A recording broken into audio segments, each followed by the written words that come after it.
जा ଦେଖିଲୁ ଏଇ ତୁ ବିଜୟ ଏବେ ମାଡ଼ ଖାଇବୁ ତୁ ତ ମାଡ଼ ଖାଇବୁ କହିବୁ ତା ସାଙ୍ଗରେ ଆମେ ବି ମାଡ଼ ଖାଇବୁ ବଡ ତମ ଲୋକ ଚିହ୍ନି ଦେଇ ପାରୁନ ଆରେ ଆଉ କଣ ବାବା ଯାଉ ହଁ ତମ ପାଖରେ ସେ ପିଲା ବଇଥିଲା ମ ଆମ ମୁସେଇ ପୁଅ ଯୋଉ ପୁଅ ହଁ ହଁ ସେ କୁଆଡେ ଗଲା ପୁଅ ହଁ ସିଏ ତାର ବଇଥିଲା ମୋ ପାଖରେ ସିଏ ତାର ପଳେଇଲାଣି ତା କାମରେ ନା ମୋ ପାଖରେ ସିଏ କାଇଁ ବସିବ ସେ ମୋଟ ରାଜନିବାସ ଚାରିଟା ନେଲା ମତେ ପଇସା ଦେଇନି ବାବା ସେ ଦବ 100 ଟଙ୍କା ଦବ ଧାନ କୁଟି ଯିବି ବସ୍ତାଏ କାହିଁକି ଆଉ କଣ ବାପିନା କଳ ବନ୍ଦ ପଛରେ ଯିବୁ ରହିଥା ହେଇବା ତମ ଖାଇବା ଖୋଜୁଦେଲୁ ଏଇ ଆଇଲାଇ ହେଇବା ହଁ ଆଉ କୁଆଡେ ନାଇଁ ମ କଣ ନବ କଣ ଆବେ କଣ ତୁ କୁଆଡେ ତା ବିଦ୍ୟା ଠାରୁ ରାଜନିବାସ ନେଇଦେଲୁ ପଇସା ଦେଇନୁ ମୁଁ ନେଇନି ମୋ ବଡ ଭାଇଟା ନେଇଛି କଣ ବଡ ଭାଇ ନେଇଛି ତୁ ନେଇନୁ ତ ବଡ ଭାଇ ନେଇଛି ବଡ ଭାଇ ନେଇଛି ମୁଁ ନେଇନି ଆଉ ଯା ପଳା ପଳା ତୁ ତୋର ପଳେଇ ଗଲୁ ଯା ଦେଖିଲୁ ଏଇ ତୁ ବିଜୟ ଏବେ ମାଡ଼ ଖାଇବୁ ତୁ ତ ମାଡ଼ ଖାଇବୁ କହିବୁ ତା ସାଙ୍ଗରେ ଆମେ ବି ମାଡ଼ ଖାଇବୁ ବଡ ତମ ଲୋକ ଚିହ୍ନି ଦେଇ ପାରୁନ ଆରେ ଆଉ କଣ ମୁଁ ରଖିଥିଲୁ ଆଉ ଯାହା ଭାଇ ବୋଲି ତମେ ଚିହ୍ନିବ ନା ଆଉ ଯୋଉଟା ମାଡ଼ କରିବ ନା ମୋ ବାପା କଣ ବାପା ଆଣି ଦେଇଦବ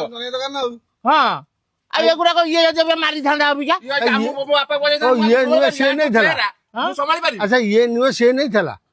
ମୁଁ ଜାଣିଛି ତୁ ଦେଖୁନ ପିଲା ଦେଖୁନ କି କଥା ଦେଖିଲୁ ଇଏ ତମ ପାଖରେ ବସି ଗପୁଥିଲା ବା ତମେ ବି ଚିହ୍ନି ପାରୁନା ଇରେ ଦେଖୁନୁ ତୁ ଦୋକାନରୁ ଜିନିଷ ଦଉଛୁ ତୁ ଚିହ୍ନି ପାରୁନୁ ମୋ ପାଖରେ 2 ମିନିଟ୍ ବସିଗଲା ମୁଁ ତାକୁ ଚିହ୍ନି ଦେଲି ହେଇ ଦେଖ ମୋ ବାପା ଚିହ୍ନି ଦବ କି କଥା ବଡ ତମେ କହୁଛ କହିଲ ଆଉ କଣ ଆଉ କହିବି କୁହ ତୁ ନେଇଛୁ ନା ତୋ ବଡ ଭାଇ ମୋ ବଡ ଭାଇ ନେଇଛି ନା ରାଜୁ ତା ବଡ ଭାଇ ଦେଇଛି ଆକୁ ଧରୁଛ ହଇ ଭାଇ ଦେଖିଲି ଇ କଲୁ ଇ ହଇ ବା ଦାନ୍ତ ଗୁଡାକ ଧଳା ଦେଖାଉଛି ଧଳା ଦେଖାଉଛି ଆଉ ଇଏ କୋଉଠି ଖାଉଛି ନାଇଁ ସିଏ ବି ତ ଆଉ ବଡ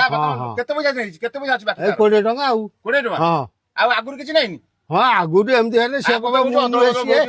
ଠକି ସାରିବେଣି ନାଇଁ ଆଗରୁ ଏମିତି ନେଇଯାଇଛନ୍ତି ମୁଁ ତାକୁ ଆକୁ ମାଗିଲା ସେ କହିବ ମୁଁ ନୁହେଁ ସିଏ ତାକୁ ମାଗିଲା ସିଏ କହୁଥାଏ ମୁଁ ତ ଦେଖୁଛ ବାପା ବଡ ବାପା ଲୋକ ଜାଣିପାରୁନୁ ହବ କଣ ଆଉ 7 ବର୍ଷ ଦୋକାନ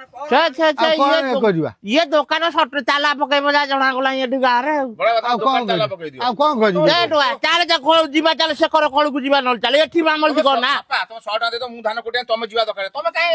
କୁଣ୍ଡା ଫୁଣ୍ଡା ହବ କର ତମ 100 ଟଙ୍କା ଦେଇଦେଲ ବସ୍ତା ବାପା 100 ଟଙ୍କା କୁଟିବା ପାଇଁ ଦେଇଦିଅ ତମ 100 ଟଙ୍କା କଣ ମୁଁ 100 ଟଙ୍କା ଦେଇଦେବି ହଁ ଆବେ ତୁ ଧାନ କୁଟିବୁନି ଯଦି ଧାନ ମୁଁ କୁଟି ଦେବି ଆଉ ଘରକୁ